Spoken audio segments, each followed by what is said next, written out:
Okay, so in this video we will see how we can find the size of a variable, or you can say the size of any data type. Okay, what is the data type? We have already done in the previous video. Okay, so let's see the program. Hash include iostream. This is for including the iostream library. Using namespace std means we are using the std namespace.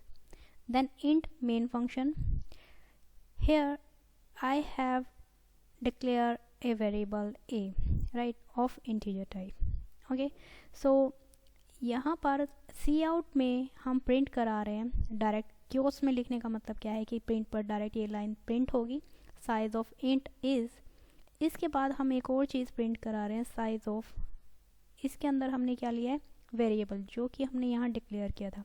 इसमें हमने अभी कोई value नहीं save कराई है, just हम इसको direct उठा रहे हैं। ठीक है, सी साइज ऑफ जो है एक फंक्शन है, और ये फंक्शन क्या करता है, किसी भी डेटा टाइप का जो है साइज बताता है कि वो एक्चुअल में मेमोरी में कितना स्पेस लेने वाला है।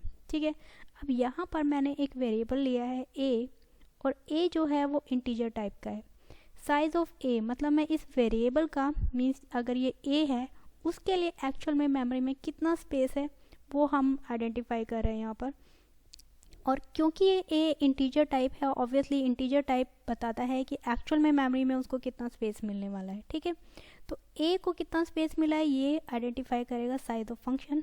ठीक है, इसी तरह से इसी प्रोग्राम में मैंने कुछ और चीज़ें भी ली हैं। फॉर एग्जांपल हमने कैरेक्टर का टाइप का एक बी जो है वेरिएबल डिफाइन किया है, जिसकी वैल्यू हमने क्या रखी है, सी। यहाँ पर हमने डिक्लेयर किया है, नेक्स्ट लाइन में हमने इसको क्या दे दिया, एक वैल्यू दे दी है। ठीक है, असाइन कर दिया आप कह सकते हैं। फिर हम प्रिंट करा रही है line size of char is. Again हम साइज ऑफ फंक्शन जो यूज़ कर रहे हैं उसमें हम बी को एंटर करा रहे हैं। ठीक है, बी का मतलब ये है। अब बी क्योंकि कैरेक्टर टाइप है तो इसको कुछ अलग टाइप का स्पेस मिला होगा मेमोरी में, राइट। तो वही हम फाइंड आउट करना चाहते हैं कि कैरेक्टर को कितना स्पेस मिलता है मेमोरी में। इसी तरह से यहाँ पर जस्ट मैं वैल्यू प्रिंट करा रही हूँ। ठीक है, ये आप डिलीट भी कर सकते हैं। ठीक है, क्योंकि वैल्यू यहाँ पर मैंने असाइन की है तो ये डिफरेंट होगी। ठीक है, वैल्यू का मतलब क्या है, ये जो वैल्यू है एल। ठीक है, बट क्योंकि ये कैरेक्टर है इसका मतलब इसको हमने सिंगल क्योट्स में डिफाइन किया है। ठीक है, ओके, ये चीज़ भी ध्यान रखनी है। उसके बाद हमने फ्लोट लिया है, फ्लोट में एक वैल्यू ली है 4.55। ठीक है, इसको हम डीप में नहीं जाएंगे, फ्लोट का मतलब आप समझते हैं कि वैल्यू किस तरह की होगी। ठीक है, तो यहाँ पर सी आउट में हम साइज ऑफ सी ले रहे हैं। सी एक वेरिएबल है जिसमें float value means float type में हमें कितनी मेमोरी मिलने वाली है। उसी तरह से बुलियन में हमें कितनी वैल्यू मिलने वाली है उसके लिए भी हमने एक वेरिएबल लिया है, और स्ट्रिंग में कितनी जो है मेमोरी स्पेस मिलने वाला है, और ये जो सारा स्पेस है ये हमें बाइट्स में मिलने वाला है। ओके, सो इन सभी को हम प्रिंट कराने वाले हैं इस प्रोग्राम में। और अब हम इसको एक बार कंपाइल कर लेते हैं। पहले हम कंपाइल करेंगे, देयर इज़ नो एरर।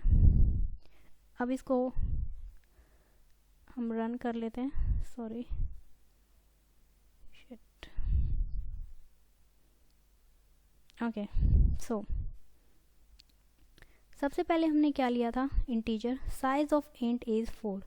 अब ये 4 जो है ये उस वेरिएबल का ए का साइज़ नहीं है। ठीक है, ए का साइज़ का मतलब अगर आप ये सोचे कि मेमोरी में वैल्यू क्या मिली है ए को, नहीं, वो क्या है, इंटीजर को एक्चुअल में मेमोरी में कितना स्पेस मिलता है वो मिलता है 4। इसी तरह से हमने कैरेक्टर के लिए लिया है 1, वैल्यू जो है बी की हमने एल दी थी। ठीक है, साइज ऑफ फ्लोट जो होता है, फ्लोट को 4 बाइट्स मिलते हैं, और जो वैल्यू हमने दी थी वो थी 4.55। ओके, इसी तरह से बुलियन को वैल्यू 1 बाइट्स मिलते हैं, क्योंकि यहाँ पर बुलियन में या तो 0 होगा या फिर 1 होगा, तो उसके लिए हमें सिंगल बाइट में चल जाता है। ठीक है, ओके, तो value of D is, D की वैल्यू क्या है, 0। डी की वैल्यू यहाँ पर 0 का मतलब क्या है कि डी की वैल्यू जो है बाय डिफ़ॉल्ट जो है बुलियन में वैल्यू 0 जाती है, और जब चेंज हो जाती है तो उसको हम 1 लेते हैं। ठीक है, और जो साइज ऑफ स्ट्रिंग है, स्ट्रिंग में 8 बाइट्स मिलते हैं। वैल्यू जो है स्ट्रिंग की, यहाँ पर मैंने वैल्यू जो है स्ट्रिंग की क्या दी है, ई जो है स्ट्रिंग टाइप का है। ठीक है, ई को मैंने जो वैल्यू दी है स्ट्रिंग की, ABCD या फिर कोई भी नेम दे सकते थे कि सिंगल स्ट्रिंग जो है वो वैल्यू क्या है, वो है स्ट्रिंग। तो यहाँ पर मैंने डबल क्वोट्स में लिया है, क्योंकि स्ट्रिंग को डबल क्वोट्स में लेते हैं। जो एक न्यूमेरिकल वैल्यू होती है आप डायरेक्ट लिखते हैं, और अगर कोई एक सिंगल कैरेक्टर है तो उसको सिंगल क्योर्स में लिखते हैं, राइट। ओके, तो यहाँ पर सभी वैल्यूज़ को प्रिंट करा लिया है। यहाँ पर मैंने इन सभी की वैल्यू देकर या फिर जो है मैं कह सकती हूँ वेरिएबल डिफाइन करके या फिर डिक्लेयर करके वैल्यू प्रिंट कराई है। अब यहाँ पर हम इसको इस तरह से क्यों लिखा है, क्योंकि आगे जाके हम मोस्टली प्रोग्राम्स में क्या करते हैं कि जो वेरिएबल है चाहे वो किसी भी टाइप का है उसका साइज़ फाइंड आउट करते हैं, ठीक है। जैसे कि स्ट्रिंग हुआ, जैसे स्ट्रिंग में यहाँ पर सिर्फ मैंने यहाँ पर इतना लिया है, हो सकता है ये स्ट्रिंग ज़्यादा बड़ा होता तो वैल्यू अलग आती, ठीक है।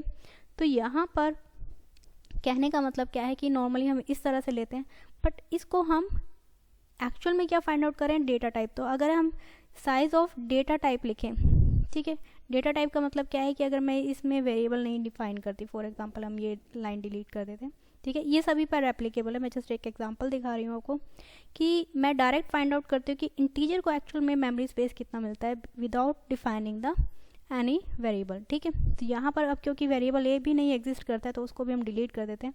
यहाँ पर हम लिख देते हैं इंट, ठीक है, कि अब हम डायरेक्ट फाइंड आउट कर रहे हैं कि जो साइज़ है इंटीजर का, इंटीजर डाटा टाइप का, क्योंकि हम इस तरह से यहाँ पर मैंने कमेंट में भी लिखा है कि इस तरह से हम फाइंड आउट कर सकते हैं। यहाँ पर मैं डायरेक्ट इंटीजर का जो है मेमोरी में कितना स्पेस मिलता है वो फाइंड आउट कर रही हूँ। इसी तरह से आप कैरेक्टर के लिए भी ये कैरेक्टर का जो भी हमने वेरिएबल डिफाइन किया है उसको डिलीट करके आप डायरेक्ट यहाँ पर कैर भी लिख सकते थे, यहाँ पर फ्लोट लिख सकते थे, यहाँ पर बुलियन लिख सकते थे और यहाँ पर स्ट्रिंग लिख सकते थे, राइट। तो इसी तरह से हम यहाँ पर एक बार सिर्फ इस वाले के लिए मैंने वेरिएबल डिलीट किया और हम इसको फिर से कंपाइल करते हैं, अगेन 0 एरर। और इंटीजर के लिए अब जो वैल्यू आएगी वो सेम होगी, ठीक है, क्योंकि पहले जो ए की वैल्यू थी वो 4 थी, यहाँ पर भी वैल्यू को 4 आना चाहिए फर्स्ट में कि size of integer is okay, size of int is 4, right. इसका मतलब ये जो डेटा टाइप है एक्चुअल में इसकी वैल्यू फाइंड आउट कर रहे हैं हम, और हर एक में हम जैसे कैर की वैल्यू है, फ्लोट की वैल्यू है कि मेमोरी में कितना स्पेस ले रहा है, ठीक है। तो इन सब के लिए आप फाइंड आउट कीजिए, ठीक है, और प्रैक्टिस कीजिए और क्वेश्चंस की, ओके।